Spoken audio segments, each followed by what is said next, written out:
Magandang gabi mga kaibigan, mga kapatid at mga kababayan. Mahalagang issue po naman ang ating pag-uusapan ngayong gabi. At ito po ay may kinalaman dito po sa mga sinasabi ng mga kritiko ng gobyerno laban kay General Arlade. Sapagkat sabi nila, lalo na po dito si Senador Lacson, particular. Ang sinasabi po na ito raw si General Parlade ay maraming kapalpakan at hindi nakakatulong sa gobyerno sapagkat mahilig magrintag, maraming mga sinasabi, lalo na sa kanyang pagbabanta, kasuhan o pagbabanta laban sa isang reporter ng Inquirer na nangangalang Topas. Napanood po natin ang interview kay Antonio Parlade ni Karen Davila kung saan niliwanag ni General Parlade na hindi siya nagbabanta at kanya lamang sinagot ang maling pagbabalita nitong Topas na ito tungkol sa kaso ng dalawang ITAS na di umano pinakain ng dumi ng tao ng mga sundalo. At sabi nga ni General Parlade, kailangan sagutin yon na hindi totoo sapagkat yan ay paninira sa institusyon ng Armed Forces. At totoo naman po yan. Dapat talaga pong sagutin. Ang problema po dito sa ating bansa, sa ating pamahalaan, marami pong gagong mga opisyal. Katulad na po, isa na po dyan ay si Senador Ping Lacson. Ikaw, Ping Lacson, napakagago mo. Di lang kita mamura pero namumuro ka na Napakagago mo. Kapal ng mukha mo. Nagmamayabang ka. Ginagamit mo ang posisyon mo. Sa halip na tulungan ng ating gobyerno, ikaw pa mismo ang naninira dahil sa iyong political na interest. Lintik ka. Ang yabang mo, gago ka, Senador Lacson. Butang ina mo. Kapal ang mukha mo.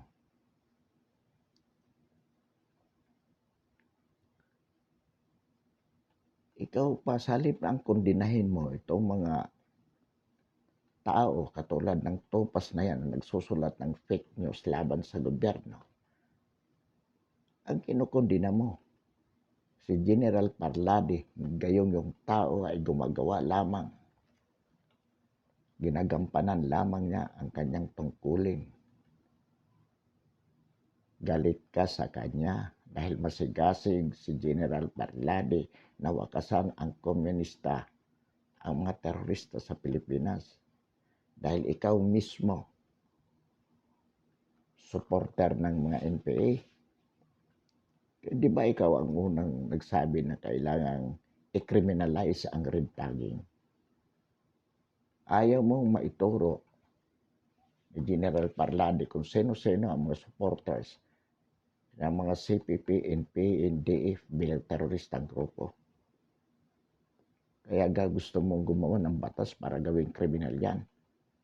Gago ka. Kapal ng mukha mo. At ngayon, dito naman sa kaso ng Topas na ito, kinakampihan mo siya dahil isang reporter, dahil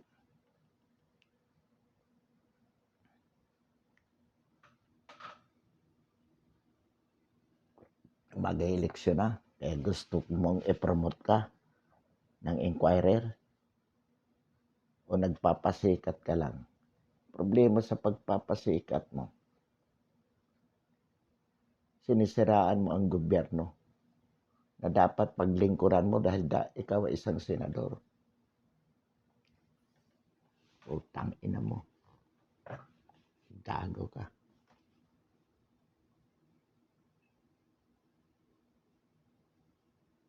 Ang yabang-yabang mo.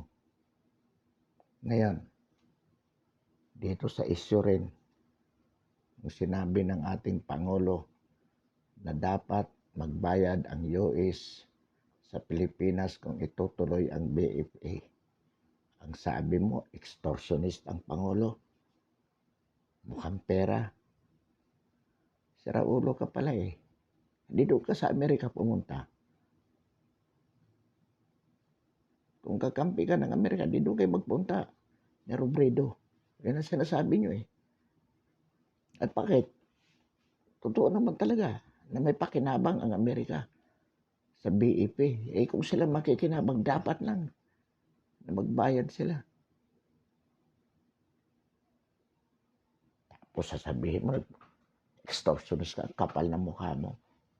Para sabihin mo yan laban sa isang Pangulo na nagmamalasakit sa ating bansa. Wala ka na ginawang matino. Malis ka na dyan sa pagkasenador mo. Kaala mo na. Hindi ka ba naman gago? Katulad ng mga kasamahan mo na marami dyan. Katulad ni Soto, ni Sobere, ni Binay, ni Anggaran, ni Gatchalian, Villanueva, Lacson, Lapid, Pacquiao. Di ba mga gago kayo? Laki-laki ko ng utang ng ABS-CBN eh. Ay 9 billion sa DBP. Hindi nagbabayad ng buhis. Tapos bibigyan nyo ng prangkisa. Kayo pa mismo, by your own initiative. Lalo na ikaw, Soto. Sobra na yung panggagago nyo sa sambayan ng Pilipino. Sobra na. Hindi kami gago para paikutin nyo. Ngayon, mayroon na tayong social media. Makakarating sa sambayan ng Pilipino ang panlulokong ginagawa nyo. Saan ka nakakita? Ang laki-laki ng utang, ang niluloko sa bayan ng Pilipino. Ang ABS-CBN. Tapos bibigyan nyo ng prangkisa. Kayo pa mismo. Ang isang Pangulo na nagmamalasakit sa ating bansa. At sinasabi na dapat magbayad ang Amerika kapag ituloy ang BFA. Sabihin mo, extortionist. Mukhang pera. Ikaw ang gago. Sira ulo ka. Katulad ng Vice Presidente na si Robredo na iyan din ang sinasabi. Palibasa ay sa utak nyo.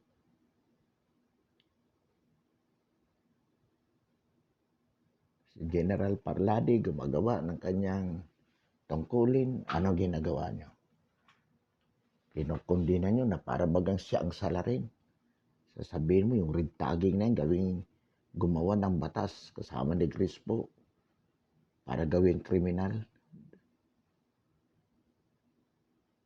Kriminal sa isang opisyalis ng armed forces na sabihin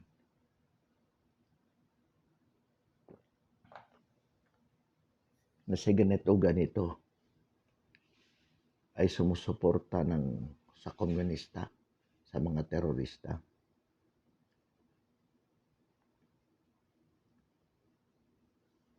Ang armed forces natin, they are equipped with intelligence network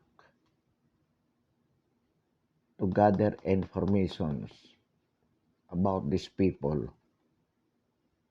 whom they are being red tagged. Actually, hindi naman red tag, sabi nga, they are being identified publicly for the public to know that these people are supporting the CPP and PND as a terrorist group. Tapos sasabihin mo, gawing kriminal yan.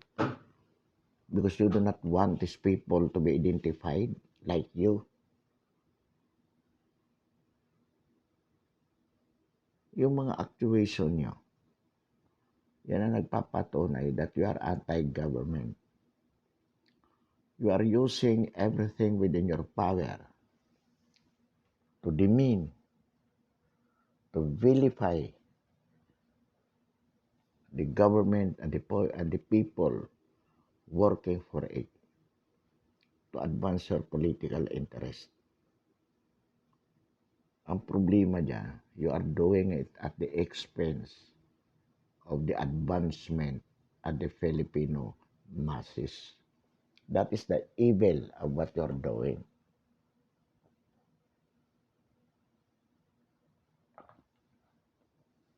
Pinagmamalaki nyo na naiboto kayo dahil nalinlang nyo lang ang mga botante.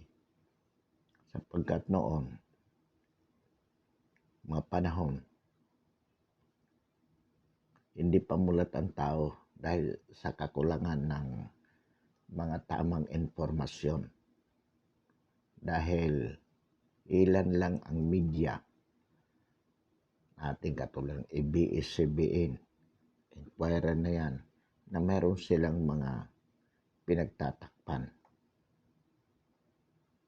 Ang pinalalabas nila, mga bagay na ayon sa kanilang interest. Anything that is adverse of their interest, hindi lumalabas yun sa media. Pero ngayon, iba na.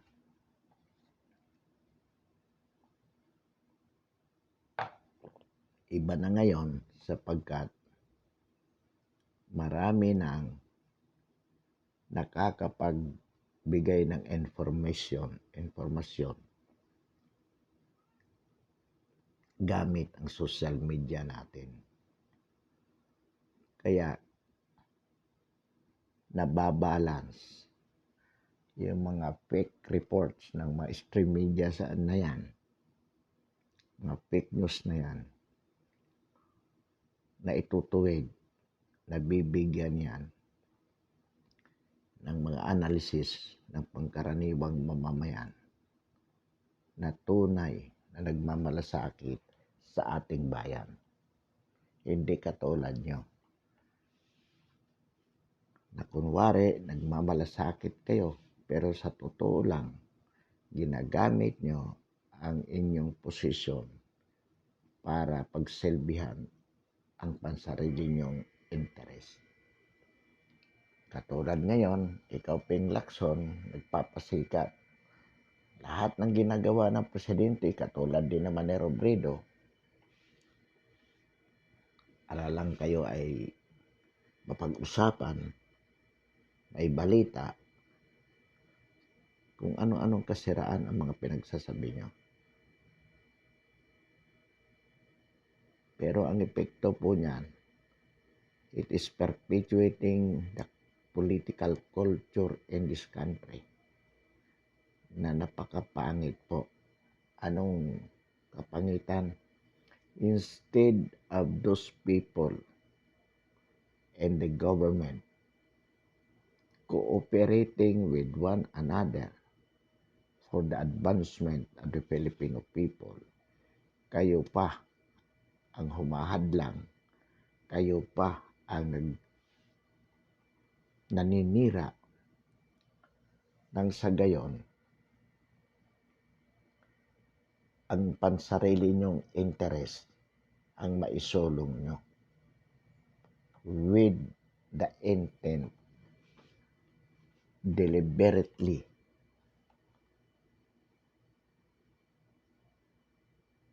defrauding the people. Talagang intentional ang inyong paninira. Niluluko nyo ang sambayan ng Pilipino with your own deliberate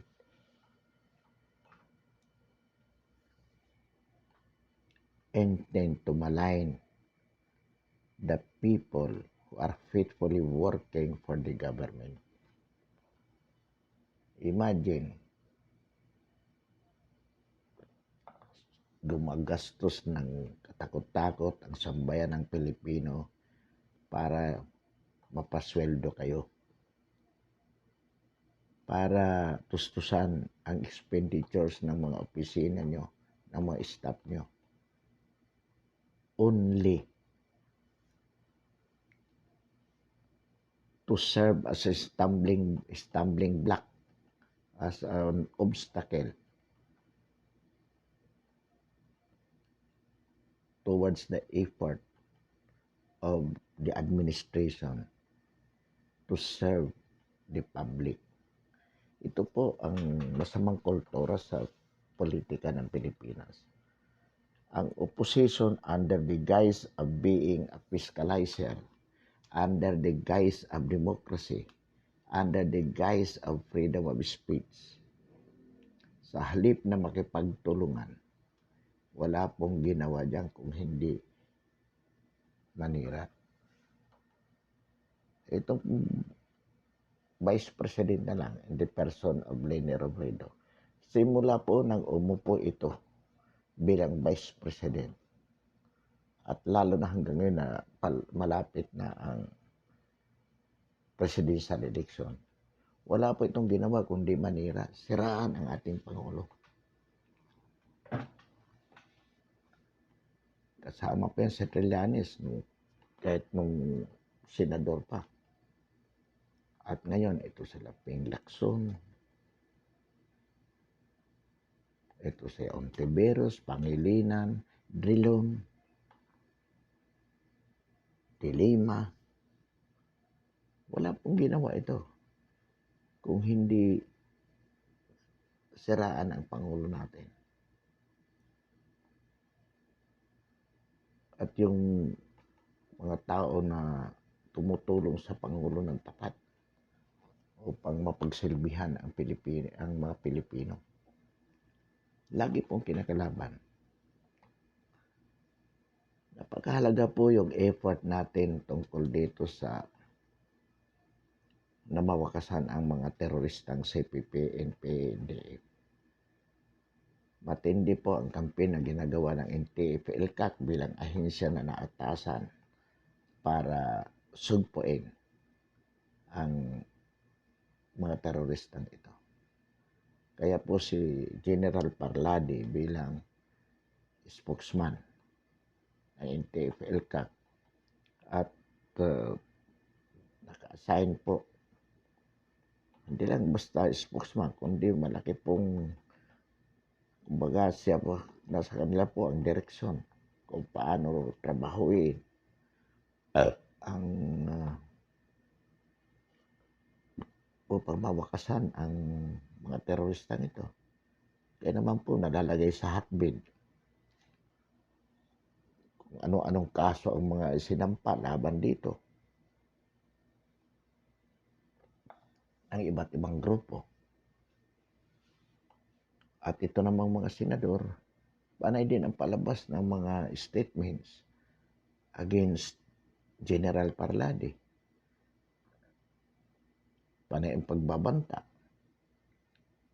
Gagawa ng batas na itong mga ginagawa ni General Parladi ay katulad ng red tagging ay hindi na maulit.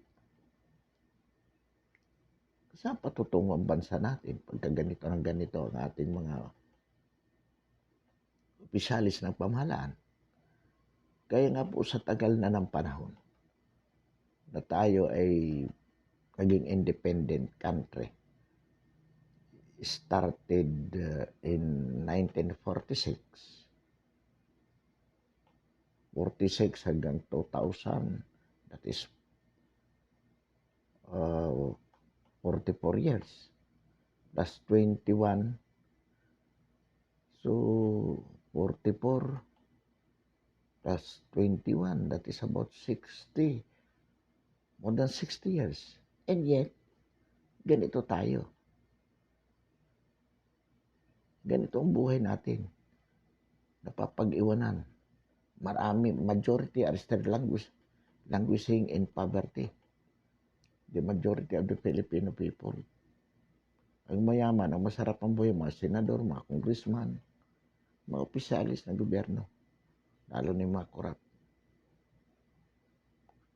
And worse with what is happening after 60 years of being an independent country from 1946, now 2021, pag tinanong ka o pag tanungin mo ang sarili mo, is there a hope for a better life for Juan de la Cruz? If we have to be honest with this, we have to honestly answer this question.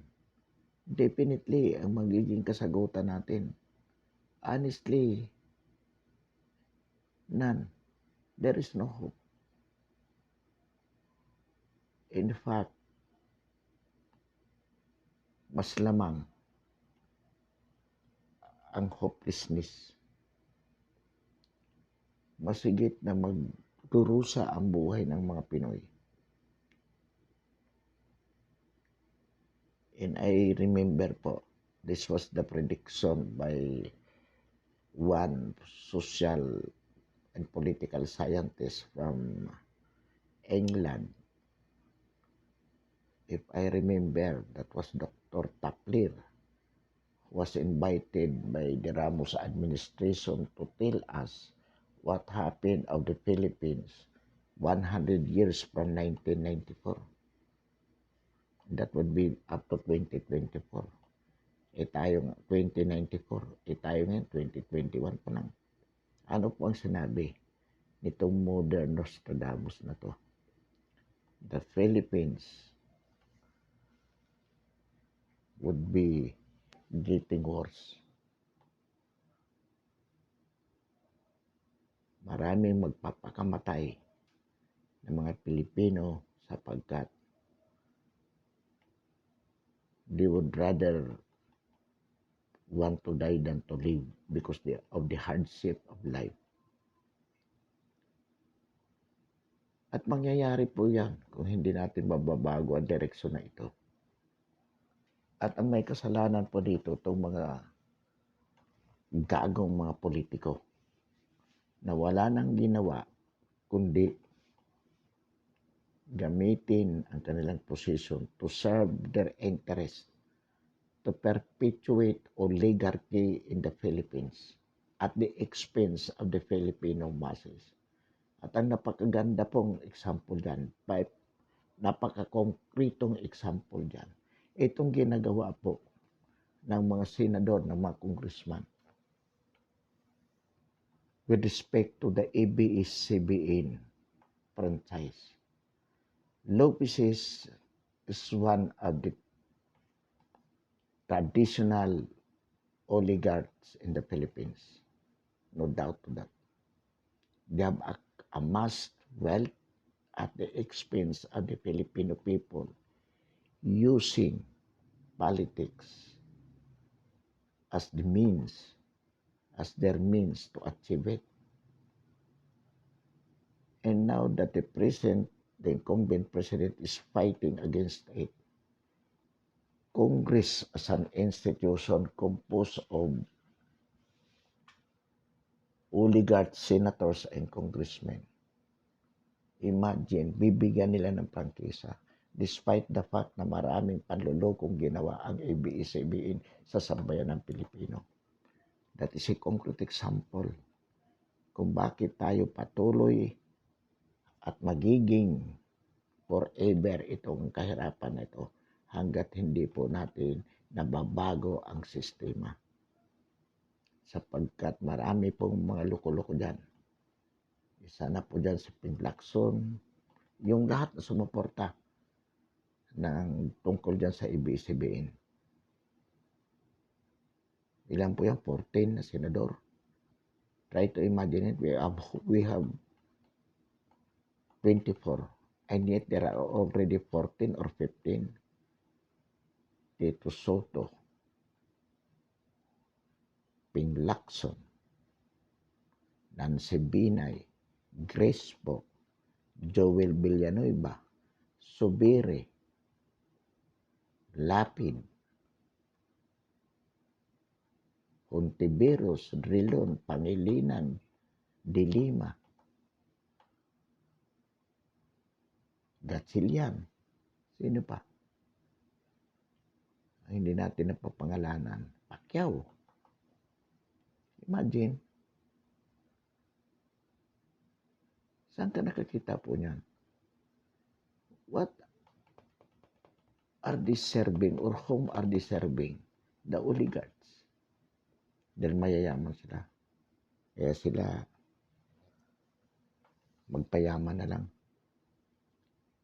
Gagamitin nila ang political power para payamanin ang ABS-CBN dahil marating tulong sa kanila sapagkat free ang kanilang political advertisement ngayong 2022 election sapagkat binigyan sila ng milyon para gastusin nila sa kanilang pangungumpanya. Baliwalain na lang yung mga panluloko. Yan po. So, ang masakit dyan, gusto nilang gamitin ang NPA bilang private army. Kaya ayaw nilang wakasan ang mga teroristang grupong ito. Pinoprotektahan nila at gagamitin pa rin ang kanilang posisyon. Political position, political power. Sa anong paraan? Criminalize red tagging. I-condemn si Parlade. Siraan ang Pangulo. Ito po ang ginagawa ng mga ito. Nakakasuka na po. Nakakasuka ang pinaggagawa nitong mga lintik na ito. Pinagloloko ang sambayan ng Pilipino. Kaya nga po, babanggitin uli natin, Madam Sara,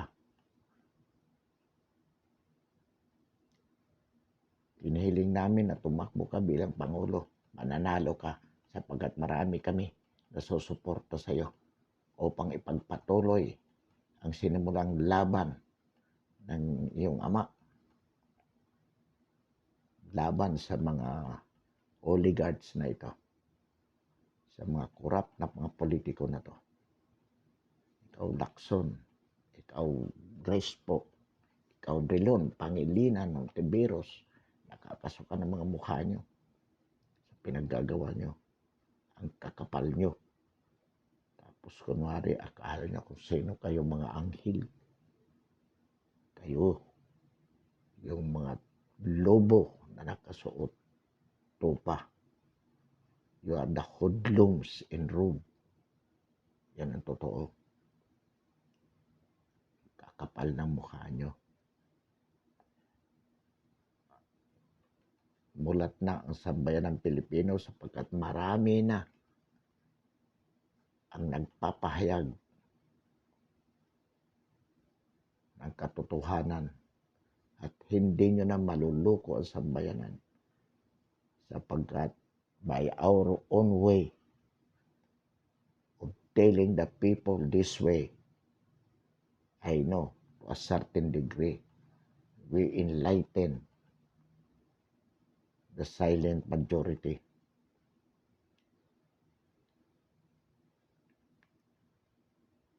Yung mga ako ayaw sanang patulan yung mga walang kwentang salita katulad ng sinasabi ni Robredo, ni Trillanes. Pero hindi, minsan kailangan hindi rin palampasin. Kailangan din talagang punahin. Sapagkat habang hinahayaan natin ito, akala tuloy ng iba totoo. Itong panluloko ng mga senador. Sasabihin nila, ang ABS-CBN ay naglilingkod sa sambayan ng Pilipino. Katarantaduhan po yan.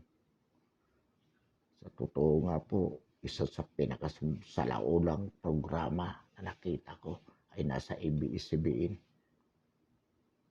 Pinakasalaulang host in the person of Vice Ganda ay hindi nakakasuka. ano nakatulong noon sa sambayan ng Pilipino, lalo na sa mga kabataan.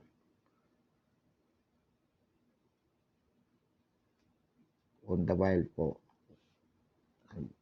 hanggang dito muna tayo. Good night. Magandang gabi. Maraming salamat. As a token of support,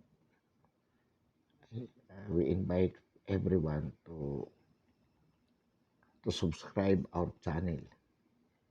Ang ating paninindigan sa mahalagang issue ng lipunan. Again, thank you and good night.